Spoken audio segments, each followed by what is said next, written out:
Alrighty, so as I mentioned before, throughout these phase one of the Leagues Cup, I'm only going to do select games when it comes to review. I'm not going to review every single game that is. That's just way too much for me to do for every single day. So when it comes to the select game, I usually will do 3 or 4 review per night. And yesterday, I decided to choose these 3 games as the select game. And usually, these games that I select are kind of games that definitely have some interesting headline or kind of key matchup as well. I'll also mention in terms of the other resort that happened last night as well. But one thing I will say is that yeah, MLS team so far after one night of Leeds Cup, it's not going so well. I mean, I'm actually wearing Montreal right now because believe it or not, Montreal was the only MLS team to beat a Liga MX opponent last night. And this is no disrespect to Montreal, but when Montreal is the only team to be able to beat a Liga MX opponent, you know it was not a great night for MLS team against Liga MX opponent in Leeds Cup. But with that being said, let us begin by talking about the first game, and we're going to do this review relatively quickly because in about 30 minutes we get the kickoff of day 2 of this phase 1 kind of tournament so far in the Leagues Cup this year. Phase 1 is pretty much just like the group stage match that is. But we start off in this one between Columbus and Toluca, and Columbus looked like was one of the team that was going to join Montreal as being the other team to be able to beat their Liga MX opponent. In fact, this would have been a statement win for Columbus facing against the defending Liga MX title and the team that won the Campeones Cup uh, against America not long ago and will be the team that will be playing in the cup this cup against the Galaxy in September. But yeah, the second half collapse happened in this one, and it's just there's something about Ohio team basically blowing a 2-0 lead. I think Cincinnati fans probably watch this and say, "Yep, I guess this is how it feels when you blow a 2-0 lead in a big game." Now, in the first half, Arson had a shot that was deflected and goes wide after just 33 seconds into this one. Meanwhile, the first shot for Toluca, C. Vega hits it right to Schulte. It was a fast-paced start to this game, and it was expected. I mean, both of these teams, they're a very high-flying kind of attack. Both of these teams can score goals at will, and I had a feeling coming into this one, not only this is a mouth-watering matchup between two really good teams for their respective league, but I expect there was going to be a lot of goals in this one. In Toluca games, there usually aren't going to be goals because they're a team that likes to score goals, but they're also a team that likes to concede goals. They're pretty much like the LA Galaxy of last season, that is.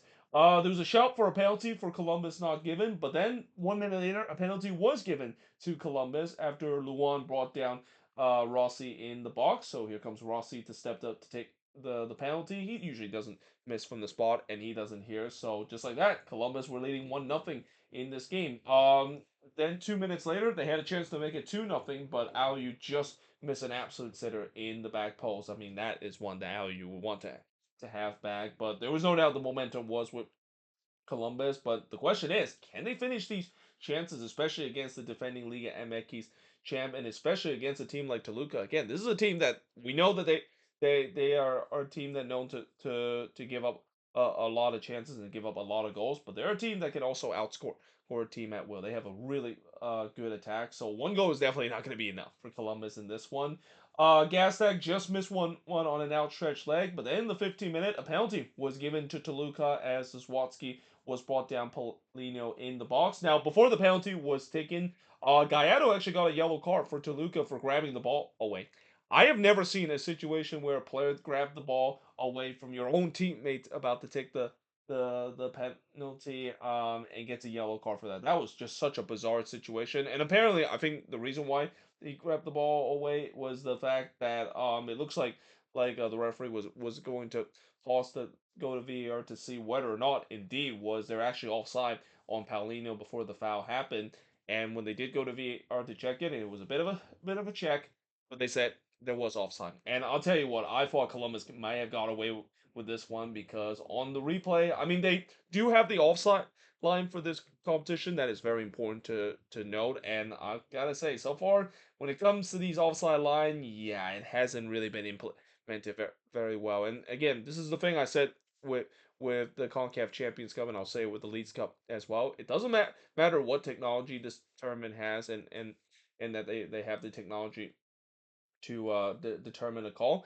If the people that is in charge of these technology are incompetent, and I know that throughout this tournament, it seems like they're going with CONCACAF Champions Cup kind of ref or CONCACAF ref that is, which means that yeah, they're probably a little incompetent when it comes to these calls. Yeah, I wouldn't be surprised if we're still gonna get some bad calls, even with the advanced technology like the offside line. And I just think that I mean it didn't look like it was drawn very well, and that yeah, I think that probably shouldn't have been offside, but Columbus got away with it.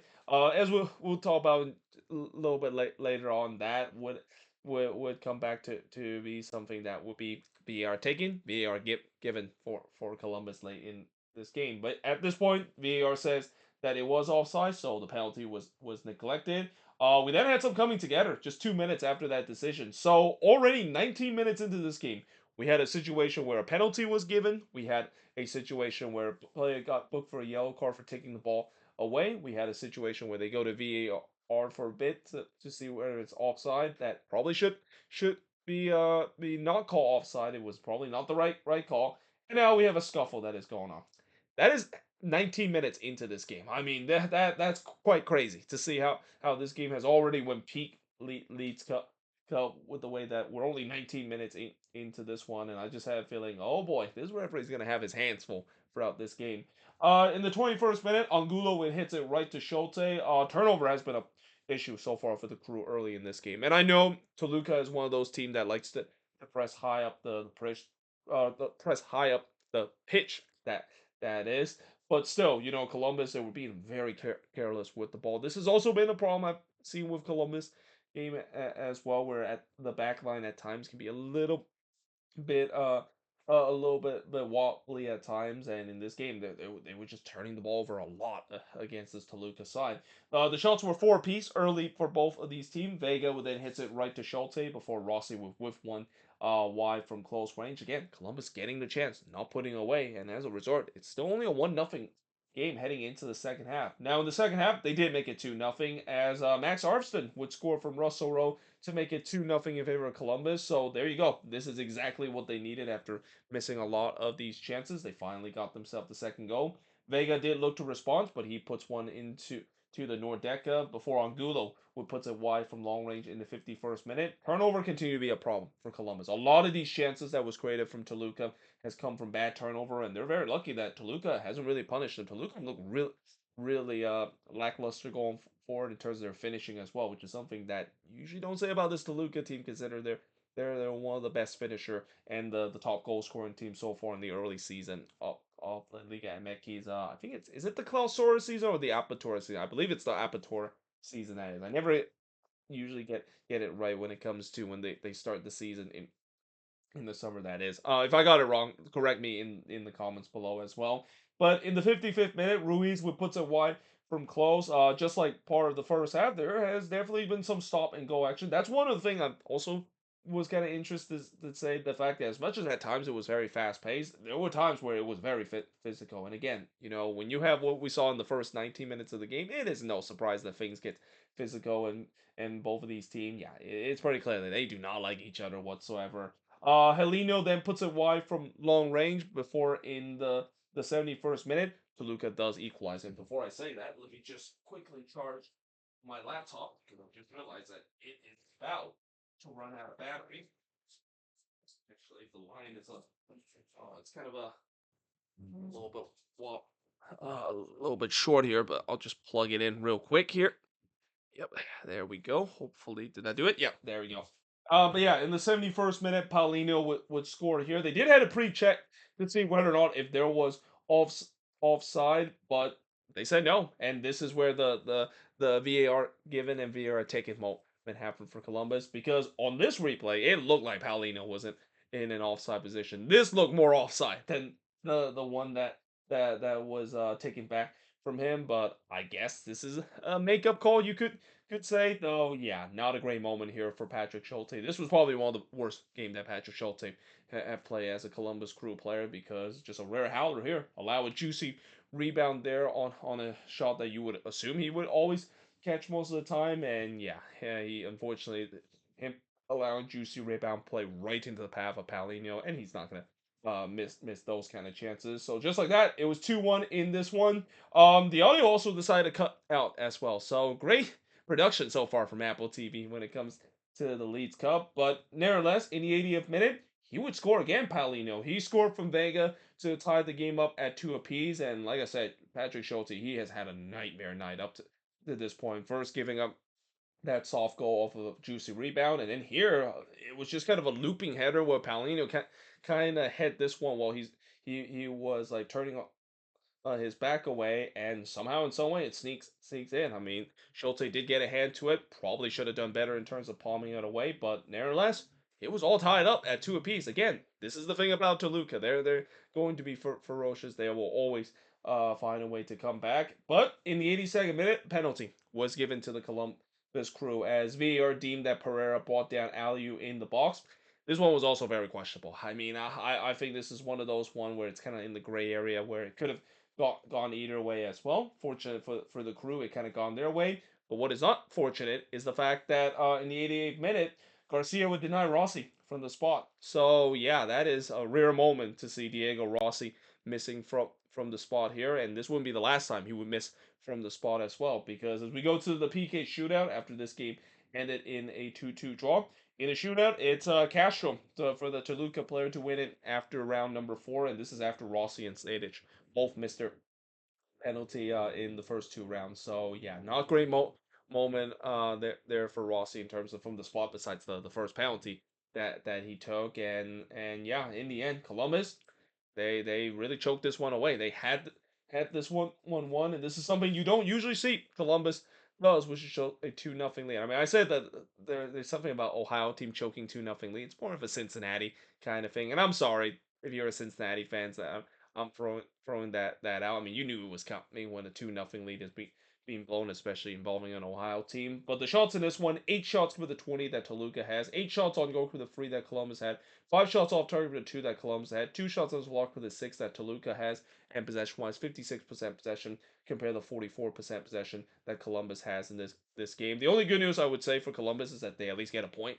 out of this game, as you know the draw does guarantee themselves the point. They don't get the extra point because of the shootout loss, but in many ways they would feel like they clearly dropped 2 points in this one. And in a tournament like this, especially with how you can advance into the next round, dropping 2 points in the opening match day could be huge. Though with the way that so far MLS team hasn't really done well in this tournament, maybe it's not as big as it is. Though we'll see as we get into the second and third match day how big this is and how all these MLS teams that have so far come out the gate flat and also come out of the gate stumble, how much that could come back to haunt them with the way that if team MLS team do better in these next 2 days, there could be a chance that all these teams that play on opening night of Leeds Cup, they might not even move on into the next round. Again, only 4 of the 18 MLS team in the standings after phase one will be moving on into the knockout stage.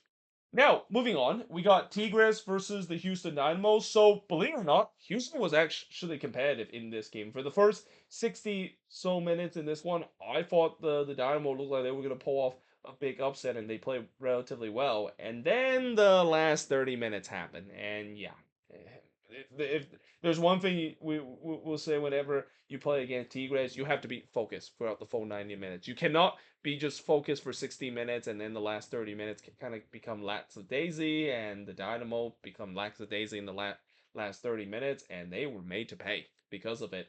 Now, in the first half, not much really happened in the first 13 minutes of this game. In fact, not much really happened in the first 30 minutes of this one as well as in the 15-minute, Linger just missed a header from close range as 21 minutes in. We still have not had a shot up to this point.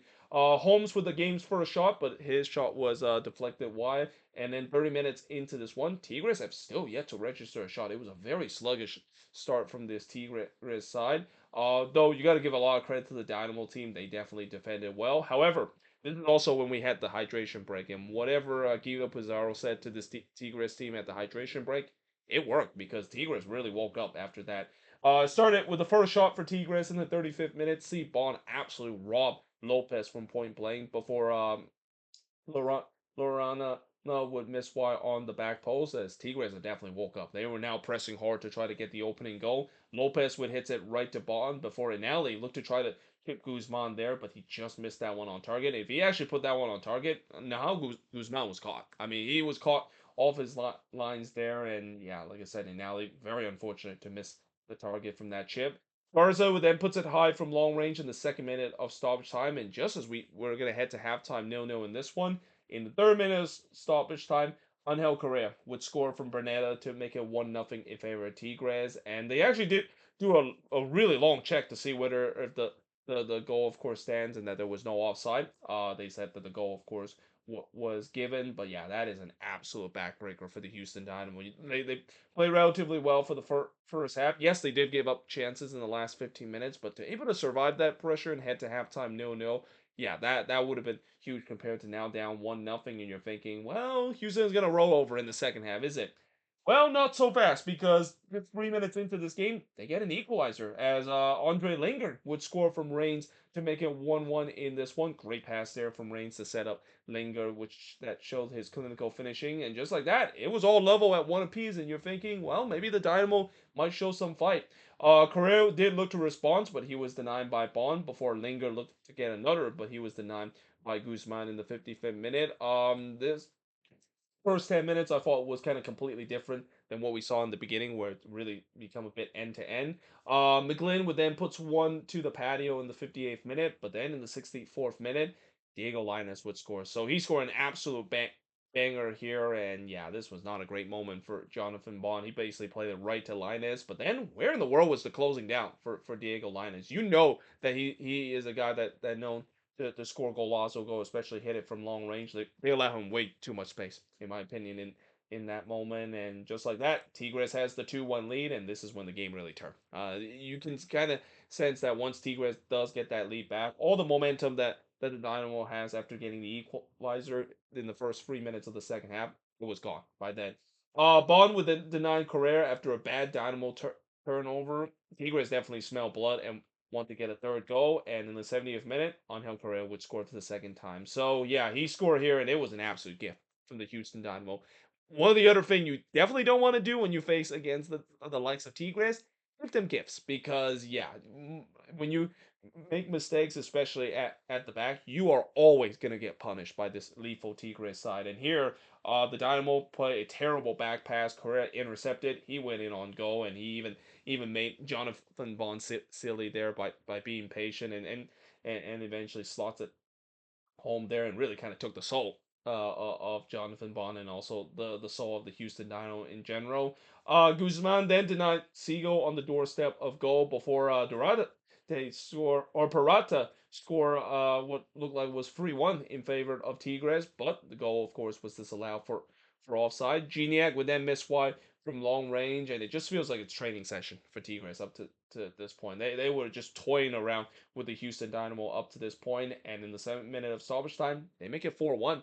As Herrera would score from Vigon to make it 4-1 in favor of the Tigres, and that would be the final score of this game. The shots in this one, 15 shots for the 9 that Houston had, 8 shots on goal for the 4 that the Dynamo has, 1 shots off target for the 3 that Tigres had. Both teams had 3 shots that was blocked, and possession-wise, 54% possession compared to 46% possession the Houston Dynamo has in this game. And I normally would say that the Dynamo has put up a valiant effort, especially for 60 plus minutes. They were able to hold this team firm, and we know how talented that this team, of course, is to be one of the favorites of winning this Leagues Cup as well. But when you look at some of the goals that they gave up, yeah, they would definitely want to look back and say that yeah, those are kind of the moments we cannot not do, especially when you face the likes of Tigres right now. Because if they didn't make those mistakes and able to continue to hold firm, they probably would have pull off a surprising result. But because they made those mistakes, those mental mistakes that you just simply cannot make when you face the likes of Tigres, that's kind of the scoreline we got in the end. It was more of a laughter with the Tigres kind of put on the afterburner late in this one. Now, moving on, in terms of the next match, is San Diego and Pachuca. So this is the last game I'm going to talk about in terms of the selective game that I have. And I got to say, coming into to this one, obviously the big headlines coming into this one is Chucky Lozano playing against his boyhood club. Obviously, Pachuca, they are known to produce some very great young Mexican talent. Chucky Lozano is one of them. And you just kind of had a sense that, with this headlines that is looming over the heads of him and also the San Diego side. We talked about before where when there's like interesting headlines that happen off the field coming into the game, that could sometimes play against a team. And I just wonder, did that actually play against San Diego in this one, where you just see that they just doesn't look like themselves coming into this game. They do not look like the San Diego that was dominating the league in week out throughout their expansion season. And the same goes for Chucky Lozano as well. I really think that he was really pressing in this one. He really, I mean, I know he's not, he won't admit that he wants to score against his former team, but watching how he play in this one, where he was really pushing the effort and really kind of almost become too selfish throughout this one, and almost like he almost really want to score a goal against his former team. It really kind of harmed this San Diego team, and also not to mention defensively, this team it's a major. There's got to be a lot of concern if you're a San Diego fan, because even with the good run of form that they've been in defensively, they have not been great whatsoever in these last couple of games. Now, early on, Unhill with the game's first shot, but he hits it right to Moreno. San Diego was definitely on the front foot, and as expected, they had all the possession. Verscott would then hits it wide in the back post before Lozano with last one just wide. As you know, San Diego, at least early on, they looked like that it was business as usual. They were pouring the pressure. It looked like they were potentially going to get the opening goal. But then the 22nd minute, this is a goal that really changed this game. As Guzman would score completely against the run of play. It was the first shot for Pachuca as well. And yeah, Sisiega did do a good job denying him there, but it just kind of hits. As he denied here, it actually hits off his face, and it ricochet in. I mean, yeah, that's one of those fortunate goal that you don't usually see, and something that with how good San Diego has had, you usually never see that kind of bad luck that go against them. But nevertheless, Pachuca take a 1-0 lead, and like I said, this goal really changed everything, because after this, San Diego really never looked the same as we saw in the first 20 minutes. They were the better team, at least in the first 20 minutes of this game. There was a shout for a penalty for San Diego, not given. Cadiz would then hits it right to Sisiega before he hits it right to Sisiega again in the 35th minute. That also came off a bad turnover. Both of these chances from Cadiz was because of bad turnovers, and yeah, that is something that is got to be alarming for San Diego in terms of uh uh really choking the ball away, chalking the ball away way too easily, and it's just also been a liability since they gave up the first goal. Cadiz would then flash one just wide from close range before Bowerman looked like he scored the second for Pachuca, but the goal was disallowed for all offside. After once it's again, the ball was kind of up for grabs there in the box. San Diego doesn't clear their line whatsoever, and they are very fortunate. They got bailed out by the flag as a result. But there's no doubt that I also wrote San Diego needs halftime to make some adjustment, because this team has just look a shell of their old self after giving up that one goal. It's almost like that goal that they gave up just kind of completely rattled them, and kind of almost forget that who they were in MLS play, being one of the best team in the league. Well, unfortunately, they don't get to halftime with a one nothing deficit. In fact, they go to halftime with a 2-0 deficit, because Dominguez would score to make it 2-0 in favor of Pachuca. And just like how I said, it was a backbreaker for Houston giving up that opener right at the stroke of halftime. This just feels like it's a backbreaker for Pachuca, or for San Diego as well. By the way, I actually wrote the wrong team name there. It should be Pachuca that scored, and not San Diego. But nevertheless, it was 2-0 in favor of Pachuca, and San Diego was definitely in trouble heading into the second half. In the second half, Lozano would then puts it wide from close range, as San Diego had the possession and looked like they were trying to get back into this game. But instead, in the 68th minute, Dominguez would score again. So he made it 3-0 in favor of Pachuca. It was a banger and a half as well, but that is one that just kind of stunned the crowd at Snapdragon Stadium. Because to be fair, in the beginning of the second half, it just feels like San Diego was starting to build some momentum again. But just like what we saw in the first half, as soon as they kind of built some momentum, Pachuca was able to score against the run of play. And you also kind of feel like that feels like a dagger for San Diego. And it feels like they're probably getting a little deja vu moment from St. Louis when they were flash in their first ever Leagues Cup game. Remember when St. Louis were playing against America? And I know it's against America, and that America team was very good, but there was sense that a lot of people think that St. Louis can really step in the challenge in their first ever Leagues Cup game, especially when they were leading the Western Conference. Yeah, they got thrashed 4-0 in that one. And when I saw this, I'm like, oh boy, it feels like it's deja vu all over again. However, in the 88th minute, San Diego does get one back as Ima Boateng would score from Harangi to make it 3-1 in favor of Pachuca. I believe that's the first goal that Ima Boateng has scored for the San Diego FC side. But in the second minute of stoppage time, and this is when you know things are not going well for San Diego. Anders Schreier, a guy that has been so influenced in the San Diego side, and throughout this game he was pretty much a non-factor in this one. This was probably the worst game that Anders Schreier has played in a San Diego shirt, and this kind of confirms him. There's a rush of blood moment there from Anders Schreier. You usually just does not see him react in a bad way, but here he just kicked out on Montiel there, and when you decide to kick out like that, even if this was off the ball, knowing that there's cameras everywhere and the VAR always checks that, and especially the referee kind of saw that even without going to VAR, it was a straight red, and he knew it too. Like as soon as he got the red card, he was had to make the walk of shame off the pitch, and I mean, wrote that just adds insult to already a gaping injury for the San Diego side. This has already been a very bad resort, probably one of the worst games that San Diego has played this season, and now you have your most influential player sent off and not be available in the next game, where I believe they play. Do they play Tigres in the next game? Yeah, they do, and that's going to be a huge loss for the San Diego team heading into this one. Yeah, you just kind of had a feeling that San Diego their chances of moving on is already they gone up in flames. So they do make it even more interesting in the ninth minute stoppage time as Luca Bambino would score from Verskov to make it 3-2 in this one. If you're a San Diego fans thinking where was these kind of effort that was shown throughout this one? Why show this kind of effort when they're 3-0 down? Because nevertheless it was way too late for them to get set up the comeback, as in the end, Pachuca, they get a 3-2 win in this one. The shots in this one, 14 shots for the 12 that San Diego has. Both teams had 7 shots on goal. 2 shots off target for the 4 that Pachuca has. 2 shots that was blocked for the 3 that San Diego has. And possession-wise, 60% possession compared to the 40% possession that San Diego has in this game.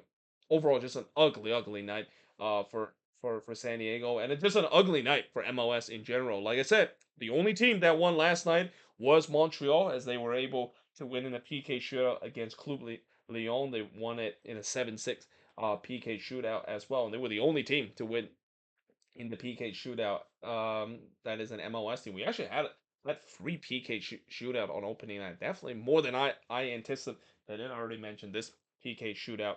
That is where Toluca was able to beat Columbus on PKs. But the other result we had NYCFC dropping a goose egg against Puebla, and again a very bad Puebla side as well. That's definitely not a great resort for NYCFC, losing 3-0. And then the last game I also want to quickly mention is the LAFC and Mazatlan game, and that game turns out to be an instant classic, especially in the PK shootout. It actually went 13 rounds. I thought I was seeing Club Lyon versus Vancouver again, where I thought we were gonna go for the record once again, going 19 straight rounds before we see someone score the winning penalty. In fact, I was actually watching this game. I kind of stopped watching this one knowing that it was free nothing. That's why I didn't really write too much notes after this. But yeah, that one went on for forever in terms of the PK shot. Everybody basically took the PKs, and eventually the difference in that one was Bawanga missing from the spot. I mean, again, Bawanga is probably the last player you would expect missing from the spot. But if it is an MLS play, Bawanga has kind of had his problem when it comes to finishing penalty from the spot. Remember, he missed a penalty and a pressure cooking penalty in that FIFA Club World Cup as well against Esperante, and now at Mazatlan as the latest list. And again, it's another opponent that LAFC against Mazatlan. Mazatlan is one of the worst team in Liga MX. They've been that way ever since they came into the league, or shall I say, they got relocated to that location. That is because of the complex Liga MX system, and the fact that they didn't get all 3 points out of that one, just to show you that I am a little bit nervous about tonight, especially my team Minnesota is going to be playing tonight against Querétaro. Querétaro is actually the worst team right now in ML or in Liga MX, that is, but I would not be surprised if Querétaro can pull off an upset, especially Liga MX. Coming into this tournament, they talk about how they're not only going to take this tournament more seriously, but it's all about revenge in this tournament. So far in the Leagues Cup, MLS team has really dominated the two edition since this expanded format has happened, and Liga MX, they have a chip on their shoulder. They really want to win this, and it's already shown at least in this opening night. But we'll see whether or not if it's going to be different as we head into the second night. We'll see whether if MLS team will do a little bit better heading into the second night. But either way, hope you guys enjoyed this video. If you do, make sure you guys leave a like, smash the subscribe button. As always, let me know in the comments below what do you think of these selected games, and also the other games I didn't mention. Let me know in the comments below what do you think of those games as well. But until then, hope you guys enjoyed this video. If you do, make sure you guys leave a like, smash the subscribe button, and yeah, I of course will see you guys next time.